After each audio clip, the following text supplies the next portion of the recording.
dans ce problème du voyage interstellaire, on se heurte classiquement sur le thème de la limitation à la vitesse de la lumière. Tous les scientifiques diront la prochaine étoile est à 4 années-lumière, au 10e ça fait 40 ans aller, 40 ans en retour, vous n'imaginez pas des voyages qui dureraient des siècles, ça n'est pas possible.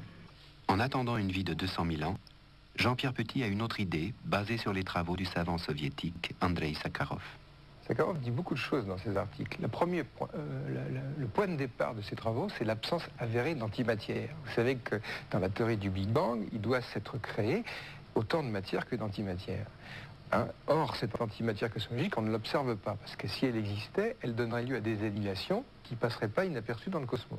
Donc cette question est tellement gênante qu'on en est arrivé même à ne plus la soulever.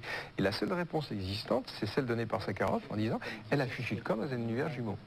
Et l'univers de Sakharov, l'univers jumeau d'une autre, c'est l'univers d'antimatière. On a à ce moment-là deux univers qui sont... Le mot univers parallèle, à ce moment-là, est parfaitement bien choisi. On a un trajet à effectuer d'un point A à un point B, et au lieu de l'effectuer ici, eh bien, on va l'effectuer dans le second univers. Et dans ce second univers, il n'y a absolument aucune raison pour que la vitesse de la lumière soit égale à la vitesse de la lumière du premier univers. Ce qui fait qu'on gagne sur cette vitesse d'univers. Si elle est 50 fois plus élevée, en étant au 10e de la vitesse de la lumière, on donne l'impression d'avoir été beaucoup plus rapidement. Donc c'est un peu le métro express. Je crois qu'il faut trouver des mots pour...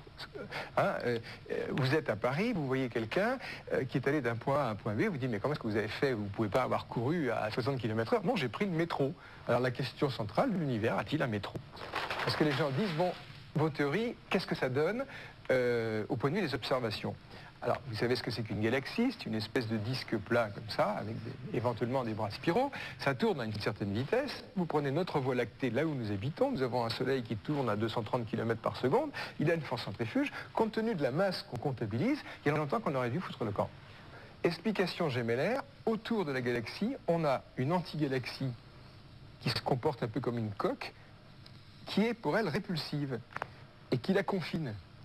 On voit se dessiner une galaxie barrée, parfaitement stable, et autour, l'antigalaxie se structure comme ça, avec des espèces de cacahuètes, et elle pilote cette galaxie. Là, je m'avance, je pense qu'on a percé le secret des galaxies spirales. Donc, si vous me demandez mon avis à moi, est-ce que je crois que l'univers est gémellaire?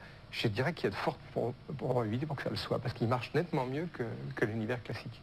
Donc à ce moment-là, si c'est ainsi, c'est que, en tant qu'expert, le problème du voyage interstellaire doit être considéré. Avec un seul univers, on ne s'en sortait pas. Avec deux, le problème reste ouvert.